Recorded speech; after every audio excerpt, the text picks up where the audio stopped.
ನಂತರ ಮತ್ತೆ ಸ್ವಾಗತ. ವೀಕ್ಷಕರೇ, ಕಾರ್ಯಕ್ರಮದಲ್ಲಿ ನೀವು ಕರೆ ಮಾಡಬಹುದು. ನಿಮ್ಮ ಯಾವುದೇ ಸಮಸ್ಯೆಗಳು ಇದ್ರೂ ಸಹ ಗುರುಗಳಿಂದ ನೇರವಾಗಿ ಪರಿಹಾರಗಳನ್ನು ಕಂಡುಕೊಳ್ಳಬಹುದು.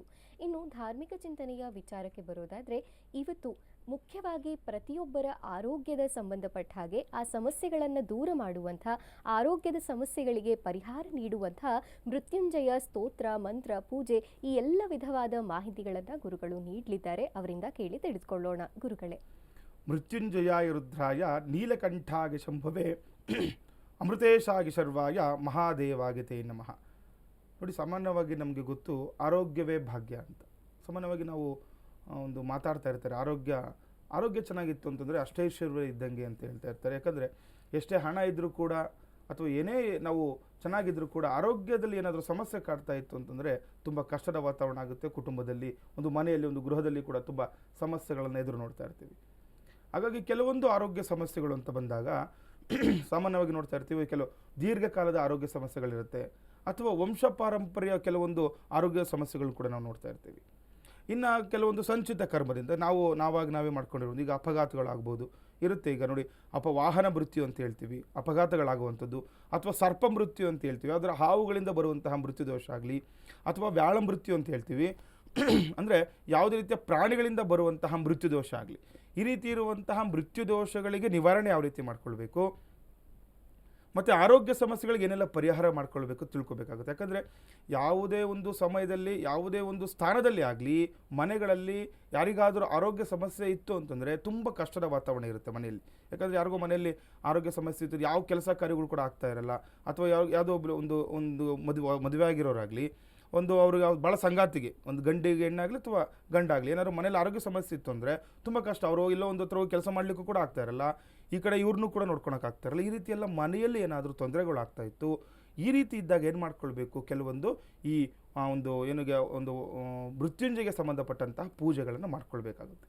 ಯಾಕಂದರೆ ಮೃತ್ಯುಂಜಯ ಪೂಜೆ ಅನ್ನೋದು ತುಂಬ ವಿಶೇಷವಾಗಿರುತ್ತೆ. ನಿಮ್ಮಲ್ಲಿರುವಂತಹ ಯಾವುದೇ ಆರೋಗ್ಯ ಸಮಸ್ಯೆಗಳನ್ನು ಬಗೆಹರಿಸ್ಕೊಳ್ಲಿಕ್ಕೆ, ಈಗ ಕೇಳ್ತಾರೆ ಗುರುಗಳೇ, ನಾವು ತುಂಬ ಆರೋಗ್ಯ ಸಮಸ್ಯೆಯಿಂದ ಬಳಲ್ತಾ ಇದ್ದೀವಿ, ಯಾವುದೇ ರೀತಿಯ ಈ ಹಾಸ್ಪಿಟಲ್ಸ್ಗೆ ಹೋದರೂ ಕೂಡ ನಮಗೆ ಅದು ಪರಿಹಾರ ಆಗ್ತಾ ಇಲ್ಲ ಅಂತ ಬಂದಾಗ ಏನು ಮಾಡ್ಕೊಳ್ಬೇಕು ಅಂತ. ಯಾಕಂದರೆ ನಿಮಗೆ ಅವರು ಈಗೊಂದು ಕಾಲಮಾನದಲ್ಲಿ ನಮಗೇನೇ ಆರೋಗ್ಯ ಸಮಸ್ಯೆ ಅಂದರೂ ಕೂಡ ಈಗ ಡಾಕ್ಟರ್ಸ್ ಬಳಿ ಹೋದರೆ ಎಲ್ಲವನ್ನೂ ಕೂಡ ನೋಡಿಬಿಡ್ತಾರೆ. ಇವಾಗ ಚಿಕ್ಕದ ಹೊಟ್ಟೆಯಲ್ಲಿ ಏನೇ ತೊಂದರೆ ಇದ್ದರೂ ಕೂಡ ಎಲ್ಲೋ ಒಂದು ಹತ್ರ, ಈಗ ಹೊಟ್ಟೆಯಲ್ಲಾಗಲಿ, ಅಥವಾ ಈಗ ಕೆಲವರಿಗೆ ಈ ಕೈಕಾಲು ನೋವುಗಳು ಬರ್ತಾ ಇರುತ್ತೆ, ಇದೆಲ್ಲವಕ್ಕೂ ಕೂಡ ಸರಳವಾಗಿ ಪರಿಹಾರಗಳನ್ನು ಮಾಡ್ತಾ ಇರ್ತಾರೆ. ಇವಾಗ ಅದಾಗಿಯೂ ಕೂಡ ನಮಗೆ ಪರಿಹಾರಗಳಾಗ್ತಾ ಇಲ್ಲ, ತುಂಬ ತೊಂದರೆಗಳನ್ನು ನಾವು ಅನುಭವಿಸ್ತಾ ಇದ್ದೀವಿ ಅಂತಂದರೆ ನೋಡಿ, ಅವಶ್ಯಕವಾಗಿ ಮನೆಗಳಲ್ಲಿ ಕೆಲವೊಂದು ಪರಿಹಾರಗಳನ್ನು ಮಾಡ್ಕೊಳ್ಬೇಕಾಗುತ್ತೆ. ಈಗ ಹೊರಗಡೆ ಹೋಗ್ಲಿಕ್ಕಾಗಲ್ಲ, ಅಥವಾ ಕೆಲವರು ದೇವಸ್ಥಾನಗಳು ಕೂಡ ಹೋಗ್ತಾ ಇರಲ್ಲ, ಆದರೆ ಮನೆಯಲ್ಲಿ ಏನು ಮಾಡ್ಕೊಳ್ಬೇಕು, ವಯಸ್ಸಾಗಿರೋರು ಇರ್ತಾರೆ, ಅವರು ಪದೇ ಹೊರಗಡೆ ಹೋಗ್ಲಿಕ್ಕಾಗಲ್ಲ, ಇವ್ರು ಏನು ಮಾಡ್ಬೋದು, ಸರಳವಾಗಿರುವಂಥ ಪರಿಹಾರಗಳನ್ನು ಮನೆಯಲ್ಲೇ ಮಾಡ್ಕೊಳ್ಳುವಂಥದ್ದು ಹೇಳ್ತೀನಿ. ನೋಡಿ, ಪ್ರತಿ ಸೋಮವಾರಗಳು, ಈಗ ಇವತ್ತು ಕೂಡ ಸೋಮವಾರ ಆಗಿರೋದ್ರಿಂದ ಇದನ್ನು ಹೇಳುವಂಥದ್ದು, ಪ್ರತಿ ಸೋಮವಾರಗಳು ಬೆಳಗ್ಗೆ ಆಗಲಿ ಅಥವಾ ಸಾಯಂಕಾಲಗಳಾಗಲಿ ಈ ತಂತ್ರಗಳನ್ನು ಮಾಡ್ಕೊಳ್ಬೇಕು. ನೋಡಿ, 27 ಬಾರಿ ಒಂದು ಮಂತ್ರವನ್ನು ಹೇಳ್ಕೊಡ್ತೀನಿ, ಅದನ್ನು ಹೇಳಬೇಕಾಗುತ್ತೆ. ಈಗ ನಾನು ಪ್ರಥಮವಾಗಿ ಹೇಳಿದದು ಮೃತ್ಯುಂಜಯಾಯ ರುದ್ರಾಯ ನೀಲಕಂಠಾಗೆ ಶಂಭುವೆ ಅಮೃತೇಶಾಗೆ ಶರ್ವಾಯ ಮಹಾದೇವಾಗೆ ತೇ ನಮಃ. ಈ ಮಂತ್ರವನ್ನು ಏನು ಮಾಡಬೇಕು, 27 ಬಾರಿ ನೀವು ಬೆಳಗ್ಗೆ ಆಗಲಿ ಅಥವಾ ಸಂಜೆ ಆಗಲಿ, ಬೆಳಗ್ಗೆ ಸೂರ್ಯೋದಯಕ್ಕೆ ಮೊದಲು ಹೇಳ್ಕೊಳ್ಬೇಕು. ಯಾಕಂದರೆ ಸೂರ್ಯೋದಯಕ್ಕೆ ಮೊದಲು ಮಾಡುವಂತಹ ಪೂಜೆಗಳಲ್ಲಿ ತುಂಬ ನಮಗೆ ಬೇಗನೆ ನಮ್ಗೆ ಅನುಕೂಲ ಆಗುತ್ತೆ ಅಂತ. ಇನ್ನು ಬೆಳಗ್ಗೆ ಎದ್ದೇಳಲಿಕ್ಕೆ ಆಗಿಲ್ಲ ಅಂತಂದರೆ ಸಾಯಂಕಾಲ ಸೂರ್ಯಾಸ್ತಮದ ನಂತರ ಈ ಮಂತ್ರವನ್ನು ಜಪ ಮಾಡಬೇಕು, ಪಠನೆ ಮಾಡಬೇಕು ಆ ಒಂದು ಮನೆಯಲ್ಲಿ. ಈ ಜಪ ಮಾಡುವ ಸಮಯದಲ್ಲಿ ನೀವು ಒಂದು ದೀಪವನ್ನು ಹಚ್ಚಿಟ್ಕೋಬೇಕಾಗುತ್ತೆ ಮುಂದೆ. ಅಂದರೆ ಯಾವುದಾದ್ರೂ ಆಗಲಿ, ಕೆಲವರು ಕೇಳ್ತಾರೆ ತುಪ್ಪದ ದೀಪನೇ ಅಂತ ಏನಿಲ್ಲ, ಆದರೆ ಮಣ್ಣಿನಿಂದ ಮಾಡಿರುವಂತಹ ದೀಪದಿಂದ ತುಂಬ ನಮಗೆ ಬೇಗ ಅನುಕೂಲಗಳಾಗುತ್ತೆ, ಮತ್ತು ಪರಿಹಾರ ಕೂಡ ಬೇಗ ಆಗುತ್ತೆ. ಮಣ್ಣಿನಿಂದ ಮಾಡಿರುವಂಥ ದೀಪಕ್ಕೆ ಕೆಲವು ನಾವು ಏನು ಮಾಡ್ತೇವೆ, ಈ ಸಗಡಿಯನ್ನು ಇಡುವಂಥದ್ದು ಹಿಂದಿನಿಂದ ಬಂದಿರುತ್ತೆ, ಅದು ಸಗಡಿಯನ್ನು ಅವಶ್ಯಕವಾಗಿ ಇಟ್ಕೊಳ್ಬೇಕು. ಸುಮ್ಮನೆ ಏನಾಗುತ್ತೆ ಗೊತ್ತಾ, ಕೆಲವೊಂದು ಪರಿಹಾರಗಳಿಗೆ ಅದರದ್ದೇ ಆದಂತಹ ಸಂಪ್ರದಾಯಗಳು, ಶಾಸ್ತ್ರಗಳಿರುತ್ತೆ. ಆ ರೀತಿ ಮಾಡಿದ್ರೇ ನಮಗೆ ಪರಿಹಾರ ಸಿಗುತ್ತೆ. ಇಲ್ಲ ಗುರುಗಳೇ, ನೀವು ಹೇಳಿದ್ರಿ ನಾವು ಬೆಳ್ಳಿ ದೀಪ ಹಚ್ಚಿದ್ರೂ ನಮ್ಗೆ ಅನುಕೂಲ ಆಗಿಲ್ಲ ಅಂತಂದರೆ ಅದು ಏನು ತಂತ್ರ ಇದೆ, ಏನು ಶಾಸ್ತ್ರೋಕ್ತವಾಗಿದೆ ಅದನ್ನು ಮಾಡಿದ್ರೇ ನಮಗೆ ಸಿಗುತ್ತೆ. ನಮ್ಮ ಹತ್ರ ಏನೋ ಇದೆ ಅಂತೇಳಿ ಬೆಳ್ಳಿ ದೀಪ ಹಚ್ಚಿ ಪರಿಹಾರ ಆಗಿಲ್ಲ ಅಂತಂದರೆ ಅದು ಯಾವುದೇ ರೀತಿ ಅದರಿಂದ ಪರಿಹಾರಗಳು ಆಗೋದಿಲ್ಲ ಅದು. ಹಾಗಾಗಿ ಯಾರೆಲ್ಲ ಮನೆಯಲ್ಲಿ ಈ ಆರೋಗ್ಯ ಸಮಸ್ಯೆಗಳನ್ನ ಎದುರಿಸ್ತಾ ಇದ್ದೀರಾ, ಇದರ ಜೊತೆ ನೋಡಿ ಪದೇ ಅಪಘಾತಗಳಾಗ್ತಾ ಇರುತ್ತೆ. ಈಗ ನೋಡಿ, ಯಾರೋ ಮನೆಯಲ್ಲಿ ಒಂದು ಗಾಡಿಗಳಿಂದ ಬೀಳ್ತಾ ಇರ್ತಾರೆ, ಬೈಕ್ ಆಕ್ಸಿಡೆಂಟ್ ಆಗುತ್ತೆ, ಅಥವಾ ನೋಡಿ ಈಗ ಆಕ್ಸಿಡೆಂಟ್ ಆಗಿರೋ ನೋಡಿ ಪದೇ ಆಗ್ತಾ ಇರುತ್ತೆ, ಅವ್ರಿಗೆ ವರ್ಷಕ್ಕೊಂದ್ಸರಿ ಏನಾದ್ರು ಬೀಳ್ತಾ ಇರ್ತಾರೆ. ಈ ರೀತಿ ಮನೆಯಲ್ಲಿರೋರ್ಗೂ ಕೂಡ ಇದು ಮಾಡ್ಕೊಳ್ಳೇಬೇಕು. ನೋಡಿ, 7 ಸೋಮವಾರ ಇವರು 7 ಸೋಮವಾರ ಇದನ್ನು ಮಾಡಿದ್ರೆ ಇದನ್ನು ತುಂಬ ವಿಶೇಷವಾಗಿ ಫಲ ಸಿಗುತ್ತೆ. ಯಾಕಂದರೆ ಈಗ ಪದೇ ಪದೇ ಈ ಕಾರಲ್ಲಿ ಹೋದ್ರೂ ಕೂಡ ನೋಡಿ, ನಾವು ಚೆನ್ನಾಗಿದ್ರು ಯಾರೋ ಬಂದು ನಮಗೆ ಆಕ್ಸಿಡೆಂಟ್ ಮಾಡುವಂಥದ್ದು ತುಂಬ ಸಮಸ್ಯೆ. ಇದರಿಂದ ಏನಾಗುತ್ತೆ, ಬರೀ ಆರೋಗ್ಯ ಸಮಸ್ಯೆ ಅಲ್ಲ, ಎಷ್ಟೋ ಹಣವನ್ನು ಕೂಡ ನಾವು ಕಳ್ಕೊಂಡ್ಬಿಡ್ತೀವಿ. ಯಾಕಂದರೆ ಈಗ ನೋಡಿ, ಕಾರ್ಗೆ ಯಾರೋ ಬಂದು ಆಕ್ಸಿಡೆಂಟ್ ಆಯ್ತು ಅಂದರೆ ಎಷ್ಟು ಹಣ ವ್ಯರ್ಥ ಆಗುತ್ತೆ. ಈ ರೀತಿ ಎಲ್ಲ ಆಗ್ತಾ ಇದ್ರೆ ಈ ಪರಿಹಾರಗಳನ್ನ ಅವಶ್ಯಕವಾಗಿ ಮಾಡ್ಕೊಳ್ಳಿ. ಇದು ಯಾಕಂದರೆ ಮನೆಯಲ್ಲೇ ಮಾಡುವಂಥ ಪರಿಹಾರ ಇದು. 7 ಸೋಮವಾರಗಳು ಮಾಡ್ಕೊಳ್ಳುವಂಥದ್ದು. ಪ್ರತಿ ಸೋಮವಾರ ಸಂಜೆ ಅಥವಾ ಪ್ರಾತಃ ಕಾಲದಲ್ಲಿ ಈಗ ಹೇಳ್ಕೊಟ್ಟುವಂಥ ಮಂತ್ರವನ್ನು ನೀವು ಹೇಳ್ಕೊಳ್ತಾ, ಒಂದು ದೀಪ ನೋಡಿ, ಸಗಣಿಯನ್ನಿಟ್ಟು ಮಣ್ಣಿನ ದೀಪದಲ್ಲಿ ಒಂದೇ ದೀಪ, ಅದು ಕೆಲವರು ಹೇಳ್ತಾರೆ ಗುರುಗಳು ಎಷ್ಟು ದೀಪ, ಎರಡು ದೀಪ, ಅದೆಲ್ಲ ಒಂದೊಂದು ಶಾಸ್ತ್ರಕ್ಕೆ ಒಂದೊಂದು ಥರ ಒಂದು ದೀಪಾರಾಧನೆಗಳಿರುತ್ತೆ. ಇಲ್ಲಿ ಒಂದೇ ದೀಪ, ಇದು ಏಕದೀಪಾರತಿ ಅಂತ ನಾವು ಹೇಳ್ತೀವಿ. ಇದನ್ನು ಏನು ಮಾಡಬೇಕು, ಅದು ಸೋಮವಾರ ನೀವು ಸಂಜೆ ಅಂತಿದ್ರೆ ಬೆಳಗ್ಗೆವರೆಗೂ ಅದು ಪ್ರಜ್ವಲನೆ ಅಖಂಡ ದೀಪ ಅಂತ ಹೇಳ್ತೀವಿ. ಆ ರೀತಿ ಆಗುವನ್ನು ನೋಡ್ಕೊಳ್ಬೇಕು. ಯಾಕಂದರೆ ಆ ರೀತಿ ಇದ್ದಾಗ ಮನೆಯಲ್ಲಿ ನೀವು ಸಂಜೆ ದೀಪ ಅನಿಸಿದ್ರೆ ಅದು ಸಿಗುತ್ತೆ ನಿಮ್ಗೆ. ಒಂದು ಅರ್ಧ kg ಅಷ್ಟು ಒಂದು ಎಣ್ಣೆ ಇಡುವಂಥ ದೀಪವನ್ನು ಇಟ್ಟರೆ ಅದು ರಾತ್ರಿ ಎಲ್ಲ ಉರಿಯುತ್ತೆ. ಯಾಕಂದರೆ ಸಣ್ಣದಾಗಿ ಉರಿಸುವಂಥದ್ದು. ಇದನ್ನು ಅಖಂಡ ದೀಪ ಅಂತ ಹೇಳ್ತೀವಿ. ಮನೆಯಲ್ಲಿ ಯಾವಾಗ ಅಖಂಡ ದೀಪಾರಾಧನೆ ಆಗುತ್ತೆ, ಮೃತ್ಯುಂಜಯ ಮಂತ್ರ ಪಠಣೆ ಆಗುತ್ತೆ ಆ ಒಂದು ಮನೆಯಲ್ಲಿ, ಆ ನೆಗೆಟಿವ್ ಎನರ್ಜಿ ಎಲ್ಲ ಹೋಗ್ಬಿಡುತ್ತೆ ಅಲ್ಲಿ. ಯಾಕಂದರೆ ಅಲ್ಲಿ ಮನೆಯಲ್ಲಿ ಯಾವಾಗ ನಮಗೆ ನೆಗೆಟಿವ್ ಎನರ್ಜಿ ಎಲ್ಲ ಹೋಗ್ಬಿಡುತ್ತೆ, ಈ ಆರೋಗ್ಯ ಸಮಸ್ಯೆಗಳಿಗೆ ಪರಿಹಾರ ನಮಗೆ ಅವಶ್ಯಕವಾಗಿ ಸಿಗುತ್ತೆ. ಯಾಕಂದರೆ ಮನೆಯಲ್ಲಿ ಈಗ ದೈವಾಂಶ ಹೆಚ್ಚಾಗೋದಾಗ ಎಲ್ಲ ಸಮಸ್ಯೆಗಳನ್ನ ಪರಿಹಾರ ಮಾಡಿಕೊಳ್ಳು. ಯಾವಾಗ ಇವರು ಪೂಜೆ ಮಾಡ್ತಾರೆ ಅವ್ರಿಗೆ ಮನಸ್ಸಿಗೆ ನೆಮ್ಮದಿ ಆಗಿಬಿಡುತ್ತೆ. ಯಾವಾಗ ಈ ರೀತಿ ಮಾಡಿಕೊಂಡಾಗ ಇದರ ಜೊತೆ ಕೆಲವೊಂದು ನಾನು ದಾನಗಳನ್ನು ಕೂಡ ಹೇಳ್ತೀನಿ. ನಾವು ಮೃತ್ಯುಂಜಯನಿಗೆ ಬೆಲ್ಲ ಮತ್ತು ಉಪ್ಪನ್ನು ಕೂಡ ನೋಡ್ತೀವಿ. ಬೆಲ್ಲ ಮತ್ತು ಉಪ್ಪು ಯಾರಿದ್ದೀರಾ ನೋಡಿ, ನೀವು ಈ ಪೂಜೆ ಮಾಡುವ ಸಮಯದಲ್ಲಿ ನಿಮ್ಮ ಕೈಲಿ ಎಷ್ಟಾಗುತ್ತೆ ಅಷ್ಟು ಉಪ್ಪಾಗಲಿ ಅಥವಾ ಬೆಲ್ಲ ಒಂದು ಹಚ್ಚಾದರೂ ಆಗಲಿ ಆ ವಿಳೆದೆಲೆ ಮೇಲೆ ಇಡಬೇಕು ಅಂತ ಹೇಳಿದೆ. ಈ ವಿಳೆದೆಲೆ ನಾವು ಇರುತ್ತೆ ನಮ್ಮ ಹತ್ರ. ಆ ವಿಳೆದೆಲೆ 2 ವಿಳೆದೆಲೆ ಇಟ್ಟು ಅದ್ರ ಮೇಲೆ ಒಂದು ಹಚ್ಚು ಇಡಿ ಸಾಕು. ಒಂದು ಹಚ್ಚು ಬೆಲ್ಲವನ್ನು ಇಟ್ಟು ಅಲ್ಲಿ ನೀವು ಸಂಕಲ್ಪವನ್ನು ಮಾಡಬೇಕು. ಯಾರಿಗೆ ಆರೋಗ್ಯ ಸಮಸ್ಯೆ ಇದೆ, ಯಾರು ಆರೋಗ್ಯ ಸಮಸ್ಯೆಯಿಂದ ಬಳಲ್ತಾ ಇದ್ದೀರಾ, ಏನೆಲ್ಲ ತೊಂದರೆಗಳು ಆಗ್ತಾ ಇದೆ, ಅಲ್ಲಿ ಸಂಕಲ್ಪ ಮಾಡಬೇಕು. ಏನೋ ಗುರುಜಿಗಳು ಹೇಳಿದ ತಕ್ಷಣ ದೀಪ ಹಚ್ಚಿದ್ರೆ ಏನೂ ಆಗಲ್ಲ. ಅಲ್ಲಿ ನಿಮ್ಮ ಸಂಕಲ್ಪ ಇರಬೇಕು, ನಿಯಮನಿಷ್ಠೆ ಇರಬೇಕು, ಸ್ನಾನಾದಿಗಳಾಗಿರಬೇಕು, ನಿಯಮನಿಷ್ಠೆಯಿಂದ ಇರಬೇಕು. ಆ ರೀತಿಯೆಲ್ಲ ನಿಯಮ ನಿಷ್ಠೆಯಿಂದ ಮಾಡಿದ್ರೆ ಮಾತ್ರ ನಮಗೆ ಶೀಘ್ರವಾಗಿ ಫಲಗಳು ಸಿಗುತ್ತೆ ಅಂತ. ಹಾಗಾಗಿ ಈ ರೀತಿ ಇರುವ ಆರೋಗ್ಯ ಸಮಸ್ಯೆಗಳನ್ನು ನೀವು ಪರಿಹಾರ ಮಾಡಿಕೊಳ್ಳಿಕ್ಕೆ ಈ ಬೆಲ್ಲದ ಒಂದು ತಂತ್ರವನ್ನು ಮಾಡ್ಕೊಳ್ಳಿ. ವಿಳೆದೆಲೆ ಮೇಲೆ ನಿಮ್ಮ ದೇವರ ಮನೆಯಲ್ಲಿ ಆಗ್ಬೋದು ಅಥವಾ ಬ್ರಹ್ಮಸ್ಥಾನದಲ್ಲಿ, ಅಂದರೆ ಈ ದೀಪವನ್ನು ಕೂಡ ನೀವು ಬ್ರಹ್ಮಸ್ಥಾನದಲ್ಲಿ ಇಟ್ಟರೆ ಇನ್ನೂ ನಿಮಗೆ ಬೇಗ ಫಲ ಸಿಗುತ್ತೆ, ತುಂಬ ಒಳ್ಳೆ ಚೆನ್ನಾಗಿರುತ್ತೆ. ಯಾಕಂದರೆ ಬ್ರಹ್ಮಸ್ಥಾನ ಅಂದರೆ ಮನೆಯ ಮಧ್ಯಭಾಗ. ಈಗ ಕೆಲವರು ಹಾಲಿರುತ್ತೆ ಅಥವಾ ಏನೋ ಒಂದು ಇರ್ಬೋದು, ಈಗ ದೇವ್ರ ಮನೆ ಮುಂದೆ ಆಗಲಿ ಅಥವಾ ಮನೆಯ ಮಧ್ಯಭಾಗದಲ್ಲಿ ನೀವು ನೋಡ್ಕೊಳ್ಬೇಕು. ಮನೆಯ ಮಧ್ಯಭಾಗ ಯಾವುದು ಬರುತ್ತೆ ನೋಡಿಕೊಂಡು ಅಲ್ಲಿ ಈ ಒಂದು ತಂತ್ರವನ್ನು ಮಾಡ್ಕೊಳ್ಬೇಕು. ಸಂಜೆ ಟೈಮ್ ಮಾಡ್ಕೊಂಡು ಇನ್ನೂ ತುಂಬ ಚೆನ್ನಾಗಿರುತ್ತೆ ಆ ಒಂದು ಸಂಜೆಯ ಒಂದು ಸಮಯ. ಅಥವಾ ಬೆಳಗ್ಗೆ ಮಾಡ್ಕೊಂಡ್ರು ಅಷ್ಟೇ, ನೀವು ಬೆಳಗ್ಗೆ ಆದರೂ ಕೂಡ ಒಂದು ರಾತ್ರಿ ಆ ದೀಪ ಉರಿಲೇಬೇಕು. ಅಲ್ಲಿ ನೀವೇನು ಮಾಡಬೇಕು, ಬೆಲ್ಲ ಅಥವಾ ಉಪ್ಪು ಇದು 2 ಇಟ್ಟರೂ ಆಗುತ್ತೆ.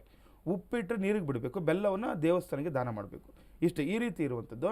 ಆ ಬೆಲ್ಲ ಮತ್ತು ಉಪ್ಪನ್ನು ಇಷ್ಟೇ ಏನು ವಿಳೆದೆಲೆಲ್ಲ ಚಿಕ್ಕದಾಗಿ ಇಟ್ಕೊಂಡು ಅಲ್ಲಿ ಏನು ಮಾಡುವಂಥದ್ದು, ನಿಮ್ಮ ಸಂಕಲ್ಪ ಆಗಬೇಕು. ಯಾರಿಗೆ ಆರೋಗ್ಯ ಸಮಸ್ಯೆ ಇದೆ, ಮನೆಯಲ್ಲಿ ಯಾರಿಗೆ ಅಪಘಾತಗಳಾಗ್ತಾ ಇದೆ, ಅಥವಾ ನೋಡಿ ಇಲ್ಲೋ ಕೈಯೋ ಕಾಲ ಏನೋ ಮುರ್ಕೊಂಡು ಬಿಟ್ಬಿಟ್ಟಿರ್ತಾರೆ, ತುಂಬ ಸಮಸ್ಯೆ ಆಗ್ತಾ ಇರುತ್ತೆ, ಅದರಿಂದ ನೋವು ಅನುಭವಿಸ್ತಾ ಇರ್ತಾರೆ. ಈಗ ಹಾಸ್ಪಿಟಲ್ಸ್ಗೆ ಹೋಗಿ ಬಂದರೂ ಕೂಡ ನೋವು ಆಗ್ತಾ ಇರುತ್ತೆ, ತುಂಬ ಸಮಸ್ಯೆ ಆಗ್ತಾ ಇರುತ್ತೆ. ಅದೆಲ್ಲಕ್ಕೂ ಕೂಡ ಒಳ್ಳೆ ಪರಿಹಾರ ಇದು. ಯಾಕಂದರೆ ನೋಡಿ, ಎಷ್ಟೀಗ ಟ್ಯಾಬ್ಲೆಟ್ಸ್ ಇರೋವರೆಗೂ ಮಾತ್ರ ನಿಮಗೆ ಅದು ನೋವು ಕಡಿಮೆ ಆಗುತ್ತೆ, ಆಮೇಲಿಂದ ಮತ್ತೆ ನೋವು ಬರುತ್ತಲ್ವ. ಆ ರೀತಿ ಇದ್ದಾಗ ಇದೊಂದು ಮಾಡ್ಕೊಳ್ಳಿ. ಯಾಕಂದರೆ ದೇವರ ಅನುಗ್ರಹ, ದೇವರ ಆಶೀರ್ವಾದ ಇದ್ದರೆ ಎಷ್ಟೋ ಸಮಸ್ಯೆಗಳಿಂದ ನಾವು ಹೊರ ಬರ್ಬೋದು ಅಂತ ಹೇಳುತ್ತೆ ಶಾಸ್ತ್ರ. ಹಾಗಾಗಿ ಈ ರೀತಿ ಮಾಡ್ಕೊಳ್ಬೇಕು. ಮನೆಯಲ್ಲಿ ಈ ಒಂದು ಸಣ್ಣ ಒಂದು ತಂತ್ರವನ್ನು ಮಾಡಿಕೊಂಡಾಗ ನಿಮ್ಮಲ್ಲಿರೋ ಆರೋಗ್ಯ ಸಮಸ್ಯೆಗಳಾಗಲಿ ಅಥವಾ ದೀರ್ಘಕಾಲದ ಆರೋಗ್ಯ ಸಮಸ್ಯೆ ಅಥವಾ ಯಾವುದೋ ಒಂದು ಪದೇ ಈಗ ನೋಡಿ, ಈಗ ಮಕ್ಕಳಿಗೂ ಅಷ್ಟೇ ಪದೇ ಜ್ವರ ಬರ್ತಾ ಇರುತ್ತೆ ಮನೆಯಲ್ಲಿ. ಚಿಕ್ಕ ಮಕ್ಕಳು ಏನೋ ಮಕ್ಕಳಿರ್ತಾರೆ, ಅವ್ರು ಹೇಳಲಿಕ್ಕೆ ಕೂಡ ಆಗ್ತಾ ಇರಲ್ಲ. ಈಗ 2 ದಿನಕ್ಕೆ ಬಿಟ್ಟು 2 ದಿನ ಜ್ವರ ಇರುತ್ತೆ, ಮತ್ತು 2 ದಿನ ಆದಮೇಲೆ ಮತ್ತೆ ಬರುತ್ತೆ, 2 ದಿನ ಚೆನ್ನಾಗಿರ್ತಾರೆ. ಈ ರೀತಿ ಚಿಕ್ಕ ಮಕ್ಕಳಲ್ಲಿ ಕೂಡ ಇದರ ಆಯಿತು ಅಂತಂದರೆ ಅವ್ರ ತಾಯಿ ಮಾಡ್ಬೋದು ಮನೆಯಲ್ಲಿ.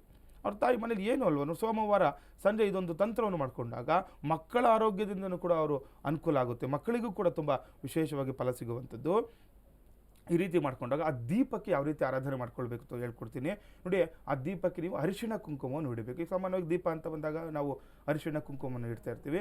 ಆ ದೀಪಕ್ಕೆ ಅರಿಶಿಣ ಕುಂಕುಮ ಇಡುವಂಥದ್ದು. ಅದ್ರ ಜೊತೆ ಹೂವಿಂದ ಇಡಬೇಕು. ನೀವು ಯಾವುದಾದ್ರೂ ಹೂ ಇಡ್ಬೋದು, ನೀವು ಯಾವುದಾದ್ರೂ ಪತ್ರೆಗಳಿಂದ ಪೂಜೆ ಮಾಡ್ಬೋದು. ಯಾಕಂದರೆ ಇಂಥದ್ದೇ ಅಂತ ಏನಿಲ್ಲ ಈ ಒಂದು ತಂತ್ರದಲ್ಲಿ. ಯಾಕಂದರೆ ಕೆಲವೊಂದು ಪೂಜೆ ಪುನಸ್ಕಾರಗಳಲ್ಲಿ ಈ ರೀತಿಯ ಹೂ ಮತ್ತು ಈ ರೀತಿಯ ಒಂದು ಪತ್ರೆಗಳನ್ನು ಇಡಬೇಕು ಅಂತೇಳಿ. ನೀವು ಶಿವನಿಗೆ ನಾವು ಯಾವ ರೀತಿ ಬಿಲ್ವ ಅರ್ಚನೆ ಮಾಡ್ತೀವಿ, ವಿಷ್ಣುವಿಗೆ ತುಳಸಿ ಅರ್ಚನೆ ಮಾಡ್ತೀವಿ, ಆ ರೀತಿ ಕೆಲವೊಂದು ತಂತ್ರಗಳಿರುತ್ತೆ. ಆದರೆ ಇಲ್ಲಿ ನೀವು ಯಾವುದೇ ಒಂದು ಹೂ ಆಗಲಿ ಅಥವಾ ಪತ್ರೆಗಳನ್ನಾಗಲಿ ಇಟ್ಟು ಪೂಜೆ ಮಾಡ್ಬೋದು. ನೀವು ಒಂದು ಸಂಕಲ್ಪ ಮಾಡ್ಕೊಳ್ತಾ ಅಲ್ಲಿ ಇಟ್ಟು ನಿಮ್ಮ ಹೆಸರುಗಳನ್ನು ಹೇಳ್ತಾ, ಕೆಲವರಿಗೆ ನಿಮಗೆ ಗೋತ್ರ ಗೊತ್ತಿದ್ರೆ ಗೋತ್ರ ಹೇಳುವಂಥದ್ದು, ನಿಮ್ಮ ನಕ್ಷತ್ರ ಗೊತ್ತಿದ್ರೆ ಹೇಳುವಂಥದ್ದು, ರಾಶಿ ಗೊತ್ತಿದ್ರೆ ಹೇಳ್ಕೊಳ್ತಾ ನಿಮ್ಮ ಹೆಸರುಗಳನ್ನು ಹೇಳಿ ಅಥವಾ ಮನೆಯಲ್ಲಿ ಈಗ ನೀವು ಮಾಡ್ತಾ ಇದ್ದೀರಾ, ಯಾರಿಗೋ ಈಗ ವಯಸ್ಸಾಗಿರೋರು ಇರ್ತಾರೆ, ಅವ್ರಿಗೆ ಆರೋಗ್ಯ ಸಮಸ್ಯೆ ಇದೆಯಾ, ನೀವೇ ಸಂಕಲ್ಪ ಮಾಡಿ. ಮನೇಲಿ ಯಾರು ಹೆಣ್ಣು ಮಕ್ಕಳು ಇರ್ತೀರಾ ಅವ್ರು ಮಾಡುವಂಥದ್ದು ಇದು. ಹೆಣ್ಣು ಮಕ್ಕಳೇ ಮಾಡಬೇಕು.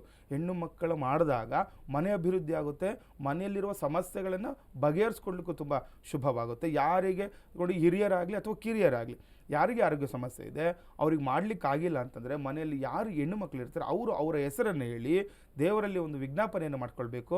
ಈ ರೀತಿ ಆರೋಗ್ಯ ಸಮಸ್ಯೆ ಆಗ್ತಾ ಇದೆ, ಈ ರೀತಿ ಪದೇ ಪದೇ ಆಕ್ಸಿಡೆಂಟುಗಳಾಗ್ತಾ ಇದೆ, ಅಥವಾ ಯಾವುದೊಂದು ಮೃತ್ಯು ತುಂಬ ತೊಂದರೆ ಆಗ್ಬಿಟ್ಟಿರುತ್ತೆ, ತುಂಬ ಆಕ್ಸಿಡೆಂಟ್ ಆಗಿ ಏನೋ ದೊಡ್ಡ ತೊಂದರೆ ಆಗಿ ಯಾರಿಗೋ ಒಂದು ಮೃತ್ಯು ಸಂಭವ ಆಗಿಬಿಟ್ಟಿರುತ್ತೆ ಮನೆಯಲ್ಲಿ. ಆ ರೀತಿ ಇದ್ದಾಗಲೂ ಕೂಡ ಕೆಲವು ಕೇಳ್ತಾ ಗುರುಗಳೇ ಈ ಥರ ಅಕಾಲಿಕ ಮೃತ್ಯು ಆಗಿಬಿಟ್ಟಿದೆ, ಏನು ಪರಿಹಾರ ಮಾಡ್ಕೊಳ್ಬೇಕು? ಅವರು ಕೂಡ ಇದನ್ನು ಪರಿಹಾರ ಮಾಡ್ಕೊಳ್ಬೋದು. ಯಾಕೆಂದರೆ ಆ ಮೃತ್ಯು ಆದಮೇಲೆ ಏನಾದರೂ ಮನೇಲಿ ಸಮಸ್ಯೆ ಆಗ್ತಾ ಇದ್ದರೆ, ಕೆಲವ್ರಿಗೆ ಯಾರೋ ಮನೇಲಿ ಏನಾದರೂ ಆಕ್ಸಿಡೆಂಟ್ ಆಗಿ ಹೋದಂದರೆ ಇನ್ನೊಬ್ರಿಗೆ ಯಾರಿಗಾದ್ರೂ ಸಮಸ್ಯೆ ಅದು ಬಂದ್ಬಿಡುತ್ತೆ. ಯಾಕಂದರೆ ಅವರು ಏನೋ ಕೆಲವ್ರು ಹೇಳ್ತಾರೆ ಡಿಪ್ರೆಷನ್ಗೆ ಹೋಗ್ಬಿಟ್ಟಿದ್ದಾರೆ ಅಂತ ಹೇಳ್ತಾರೆ. ಆ ರೀತಿ ಏನಾದ್ರು ಆಗಿದ್ದರೆ ಯಾರಿಗಾದ್ರೂ, ಆ ರೀತಿ ಇದ್ದರೆ ಮಾತ್ರ ಮಾಡ್ಕೊಳ್ಳಿ. ಎಲ್ಲದೂ ಅವಶ್ಯಕತೆ ಇಲ್ಲ. ಏನೂ ಆಗಿಲ್ಲ ಅಂತಂದರೆ ಅದೆಲ್ಲ ಒಳ್ಳೆಯ ವಿಚಾರ. ಏನಾದ್ರು ಆಗಿತ್ತು ಅಂತಂದರೆ, ಯಾಕೆಂದರೆ ಸ್ವಲ್ಪ ತುಂಬ ಆತ್ಮೀಯವಾಗಿರ್ತಾರೆ, ಯಾರೋ ಒಬ್ರಿಗೊಬ್ರು ಆತ್ಮೀಯ, ಕುಟುಂಬ ಅಂದಮೇಲೆ ಒಂದಕ್ಕೊಂದು ಆತ್ಮೀಯ ಇರುತ್ತೆ. ಈ ರೀತಿ ಏನಾದರೂ ಆಗಿದ್ದರೆ ಅವ್ರು ಕೂಡ ಇದನ್ನು ಮಾಡ್ಕೊಳ್ಬೇಕು. ಮನೆಯಲ್ಲಿ ಮಾಡಿದಾಗ ಏನಾಗುತ್ತೆ, ಈ ರೀತಿ ಇರುವಂತಹ ಸಮಸ್ಯೆಗಳು ನಿಮಗೆ ದೂರ ಆಗುತ್ತೆ, ನಿಮಗೆ ಮಾನಸಿಕವಾಗಿ ನಿಮಗೆ ಅನುಕೂಲಗಳಾಗುತ್ತೆ. ಮನೆಯಲ್ಲಿ ಈ ಅಖಂಡ ದೀಪಾರಾಧನೆ ಆಯಿತು ಅಂತಂದರೆ ಈ ರೀತಿ ಕೆಲವೊಂದು ಮಾನಸಿಕವಾಗಿ ಕೆಲವೊಂದು ಭಯ ಪಡ್ತಾ ಇರ್ತಾರೆ. ಕೆಲವರು ನೋಡಿ ಒಬ್ಬೊಬ್ಬರೇ ಮನೇಲಿ ಇರಲ್ಲ, ಕೆಲವರು ಈಗ ನಿಮ್ಮದು ಸ್ವಂತ ಮನೆಯೇ ಆಗಲಿ ಎದುರುತ್ತಾ ಇರ್ತಾರೆ, ಯಾವುದೋ ಒಂದು ವಿಚಾರಕ್ಕೆ ಎದುರುತ್ತಾ ಇರ್ತಾರೆ, ಅಥವಾ ನಿಟ್ಟು ಬೀಳುವಂಥದ್ದು, ಅಥವಾ ರಾತ್ರಿ ನಿದ್ದೆನೇ ಬರ್ತಾ ಇರಲ್ಲ, ತುಂಬ ಕೆಟ್ಟ ಕನಸು ಬೀಳ್ತಾ ಇರುತ್ತೆ. ಅವರು ಕೂಡ ಇದನ್ನು ಮಾಡಿಕೊಂಡಾಗ ಈ ಒಂದು ಸರಳ ಪರಿವಾರವನ್ನು ಇವೆಲ್ಲದರಿಂದನೂ ಕೂಡ ನೀವು ಮುಕ್ತಿಯನ್ನು ಪಡ್ಕೊಳ್ಬೋದು. ಮತ್ತು ಈ ಅರಿಶಿಣ ಕುಂಕುಮ ಅಥವಾ ಬಿಡಿ ಹೂಗಳನ್ನಿಟ್ಟು ಈ ದೀಪದಿಂದ ಒಂದು ಊದುಬತ್ತಿ ಒಂದು ಎರಡು ಹಚ್ಚಿಬಿಟ್ಟು ಸಂಕಲ್ಪ ಮಾಡಿ, ಸ್ವಲ್ಪ ಅಕ್ಷತೆ, ಸಾಮಾನ್ಯವಾಗಿ ಅಕ್ಷತೆ ನಾವು ಮಾಡ್ಕೊಳ್ತೀವಿ, ಅಕ್ಷತೆಯನ್ನು ಇಟ್ಕೊಂಡು ಅಲ್ಲಿ ಒಂದು ಸಂಕಲ್ಪ ಮಾಡಿ ದೀಪದ ಒಂದು ಕೆಳಗಡೆ ಒಂದು ದೀಪದ ಮುಂದೆ ಅಕ್ಷತೆಯನ್ನು ಸಮರ್ಪಣೆ ಮಾಡಿ ನಮಸ್ಕಾರವನ್ನು ಮಾಡಬೇಕು. ದೀಪ ನಮಸ್ಕಾರ ಅಂತ ಹೇಳ್ತೀವಿ. ಅದು ದೀಪ ನಮಸ್ಕಾರ 7 ಬಾರಿ ದೀಪ ನಮಸ್ಕಾರವನ್ನು ಮಾಡಿ ಅಲ್ಲಿ ನೀವು ಭೂಮಿಗೆ ನಮಸ್ಕಾರವನ್ನು ಮಾಡಿಕೊಂಡಾಗ ನಿಮ್ಮಲ್ಲಿ ಆ ಗೃಹದಲ್ಲಿರುವ ಸಮಸ್ಯೆಗಳು ಕೂಡ ಪರಿಹಾರ ಆಗುತ್ತೆ, ಆರೋಗ್ಯ ಸಮಸ್ಯೆಗಳು ಕೂಡ ಪರಿಹಾರಗಳನ್ನು ಕಂಡುಕೊಳ್ಬೋದು.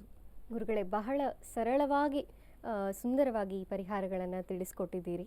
ಧನ್ಯವಾದಗಳು ಗುರುಗಳೇ. ಲೋಕ ಸಮಸ್ತ ಸುಖಿನೋ ಭವಂತು, ಸಮಸ್ತ ಸನ್ಮಂಗಳಾನಿ ಭವಂತು. ಶ್ರೀಮತೇ ರಾಮಾನುಜಾಯ ನಮಃ. ವೀಕ್ಷಕರೇ, ನಾವಿಂದು ಪಂಚಾಂಗದ ವಿಚಾರಗಳನ್ನು, ದ್ವಾದಶ ರಾಶಿಗಳ ಫಲಾನುಫಲಗಳನ್ನು, ಜೊತೆಗೆ ಮುಖ್ಯವಾಗಿ ಧಾರ್ಮಿಕ ಚಿಂತನೆಯ ವಿಚಾರದಲ್ಲಿ ಗುರುಗಳಿಂದ ಸಾಕಷ್ಟು ಸರಳ ಪರಿಹಾರಗಳನ್ನು ಕಂಡುಕೊಂಡಿದ್ದೇವೆ.